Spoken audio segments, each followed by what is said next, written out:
Hi dears, ഇന്നത്തെ നമ്മുടെ recipe വളരെ എളുപ്പത്തിൽ തയ്യാറാക്കിയെടുക്കാവുന്ന നല്ല രുചികരമായിട്ടുള്ളൊരു സ്നാക്കാണ്. കുട്ടികൾക്കും മുതിർന്നവർക്കൊക്കെ ഒരുപോലെ ഇഷ്ടമാവുന്ന ഒരു സ്നാക്കാണിത്. അപ്പോൾ ഇത് എങ്ങനെയാണ് തയ്യാറാക്കുന്നതെന്ന് നോക്കാം. അതിന് വേണ്ടിയിട്ട് ഒരു പാൻ സ്റ്റൗവിൽ വെച്ചിട്ടുണ്ട്. ഈ പാൻ നല്ലപോലെ ചൂടായി കഴിയുമ്പോൾ 2 ടേബിൾ സ്പൂൺ വെളിച്ചെണ്ണ ഒഴിച്ചു കൊടുക്കാം. ഈ വെളിച്ചെണ്ണയ്ക്ക് പകരം നെയ്യ് ഉണ്ടെങ്കിൽ നെയ്യ് വേണമെങ്കിലും ഉപയോഗിക്കാം കേട്ടോ. പിന്നെ ഇതിനകത്തേക്ക് കുറച്ച് കാഷ്യൂനട്ടും റൈസിൻസൊക്കെ ഇട്ട് കൊടുത്ത് നന്നായിട്ടൊന്ന് വഴറ്റിയെടുക്കാം. ഇനി ആ ഒരു എണ്ണയിലിട്ട് തന്നെ ചെറുതായിട്ട് അരിഞ്ഞിട്ടുള്ള ചക്കപ്പഴം ചേർത്ത് കൊടുക്കാം. അപ്പോൾ ഞാനിവിടെ ഒരു 10-15 ചുള ചക്കപ്പഴം എടുത്തിട്ട് അതിൻ്റെ കുരുവും ചവണിയൊക്കെ കളഞ്ഞിട്ട് ഇതുപോലെ ചെറുതായിട്ട് അരിഞ്ഞെടുത്തിട്ടുണ്ട്. ഇനി ഇത് നന്നായിട്ടൊന്ന് വഴറ്റിയെടുക്കണം. ഇനി ഇതിലേക്ക് മധുരത്തിന് ആവശ്യമായിട്ടുള്ള പഞ്ചസാര ചേർത്ത് കൊടുക്കാം. 2 ടേബിൾ സ്പൂൺ പഞ്ചസാര ചേർക്കാം. അപ്പോൾ ചക്കപ്പഴത്തിൻ്റെ മധുരത്തിനനുസരിച്ച് വേണം കേട്ടോ ചേർക്കാനായിട്ട്. എന്നിട്ട് ഇത് നന്നായിട്ടൊന്ന് വഴറ്റിയെടുക്കാം. ഈ ഒരു ഫ്ലേവറിന് വേണ്ടിയിട്ട് 1/2 ടീസ്പൂൺ ഏലക്ക പൊടിച്ച് കൂടി ചേർക്കാം. എന്നിട്ട് ഇതൊക്കെ നന്നായിട്ടൊന്ന് വഴറ്റി അതിൻ്റെ കളറൊക്കെ നല്ലപോലെ ഒന്ന് ചേഞ്ചായി വന്നു കഴിയുമ്പോൾ, അതായത് വഴന്ന് നല്ല സോഫ്റ്റായി വന്നു കഴിയുമ്പോൾ അത് ഫ്ലെയിം ഓഫ് ചെയ്യാം. പിന്നെ ഒരു മിക്സിയുടെ ജാർ എടുത്തിട്ടുണ്ട്. ജാർ നല്ല ഡ്രൈ ആയിട്ടുള്ള ജാർ കൊണ്ടിട്ട് എടുക്കാനായിട്ട് അതിനകത്തേക്ക് ഒരു 3 മുട്ട പൊട്ടിച്ചൊഴിക്കാം.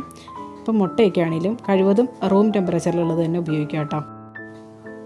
ഫ്രിഡ്ജിൽ വെച്ചേക്കണ മുട്ടയൊക്കെ ആണെങ്കിൽ ഒരു അരമണിക്കൂർ മുമ്പൊട്ടൊക്കെ ഒന്ന് പുറത്തേക്ക് എടുത്ത് വെച്ചാൽ മതി കേട്ടോ.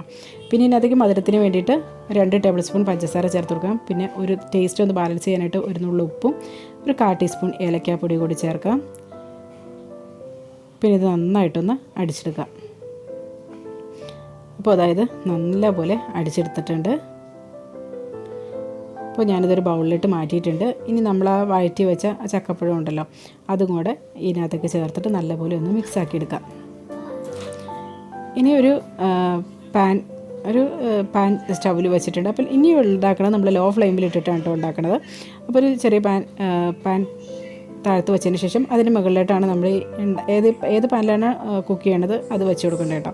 എന്നിട്ട് അതിനകത്ത് നന്നായിട്ട് ഓയിൽ അപ്ലൈ ചെയ്യാം. സൈഡിൽ കൂടെ ഒക്കെ ഒന്ന് ഓയിൽ അപ്ലൈ ചെയ്യാം കേട്ടോ. എന്നിട്ട് നമ്മൾ ഉണ്ടാക്കി വെച്ച ആ ഒരു കൂട്ടുണ്ടല്ലോ അത് അതിനകത്തേക്ക് ഒഴിച്ചു കൊടുക്കാം. എന്നിട്ട് ലോ ഫ്ലെയിമിലിട്ട് ഒരു 12 മിനിറ്റ് ഒന്ന് കുക്ക് ചെയ്തെടുക്കണം. മൂടി അടച്ച് വെച്ചിട്ട് ഒരു 12 മിനിറ്റ് ഒന്ന് കുക്ക് ചെയ്തെടുക്കണം. അപ്പോൾ ഇങ്ങനെ താഴത്ത് പാൻ വെക്കണത് എന്തിനാണെന്ന് വെച്ചിട്ടുണ്ടെങ്കിൽ ഇത് അടിയിൽ കരിഞ്ഞ് പിടിക്കാണ്ടിരിക്കാൻ വേണ്ടിയിട്ടാണ് കേട്ടോ ഇങ്ങനെ പാൻ വെച്ച് കൊടുക്കുന്നത്. അതുപോലെ തന്നെ ഇതിൻ്റെ മുകളിലിട്ട് നമുക്ക് ആ ഒരു നമ്മൾ ഫ്രൈ ചെയ്ത് വെച്ചിട്ടുള്ള കാഷ്യൂനട്ടും റൈസിൻസൊക്കെ ഇട്ട് കൊടുക്കാം. ഇതൊക്കെ ഓപ്ഷനിലാണ് കേട്ടോ. കാഷ്യൂനട്ടും റൈസിൻസൊക്കെ നിങ്ങളുടെ കയ്യിൽ ഉണ്ടെങ്കിൽ മാത്രം ചേർത്ത് വെച്ചാൽ മതി. അല്ലാണ്ട് തന്നെ ഉണ്ടാക്കിയാലും ഇത് നല്ല ടേസ്റ്റ് തന്നെ കേട്ടോ. എന്നിട്ട് ഇത് ഇപ്പോൾ ഒരു 12 മിനിറ്റ് കഴിഞ്ഞപ്പോഴത്തേനും ഇത് ഏകദേശം കുക്കായിട്ടുണ്ട്. ഇനി നമുക്കിതൊന്ന് മറിച്ചിട്ട് വേവിച്ചെടുക്കണം. അപ്പോൾ അതിന് വേണ്ടിയിട്ട് നമ്മൾ എടുത്ത ഒരു പാൻ ഉണ്ടല്ലോ അതിനകത്തേക്ക് തന്നെ കുറച്ചൊന്ന് ഓയിലോ നെയ്യോ അപ്ലൈ ചെയ്തിട്ട് അതിന് മുകളിലിട്ട് നമുക്കിതൊന്ന് കൂട്ടിയിടാം. എന്നിട്ട് ഒരു 3 മിനിറ്റ് ഇങ്ങനെ വെച്ചിട്ടും ലോ ഫ്ലെയിമിൽ തന്നെയാണ് കേട്ടോ നമ്മളെല്ലാം വേവിച്ചെടുക്കുന്നത്. അങ്ങനെ ഒന്ന് വേവിച്ചെടുക്കാം. കേട്ടോ ഇത് റെഡി ആയിട്ടുണ്ട്. പിന്നെ ഇത് കട്ട് ചെയ്തെടുക്കാം. നല്ല ടേസ്റ്റാണ് കേട്ടോ കഴിക്കാനായിട്ട്. ഏകദേശം നമ്മുടെ കായ്പോളയുടെയൊക്കെ ആ ഒരു സ്റ്റൈൽ തന്നെയാണ്.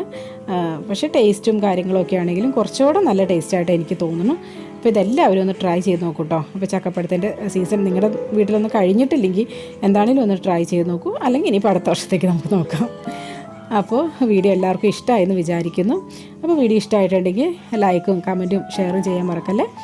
അപ്പോൾ നല്ലൊരു ഉഷാർ വീഡിയോയുമായി വീണ്ടും കാണാം. എല്ലാവർക്കും നല്ലൊരു ദിവസം ആശംസിക്കുന്നു. Thank you for watching Aisha's creations.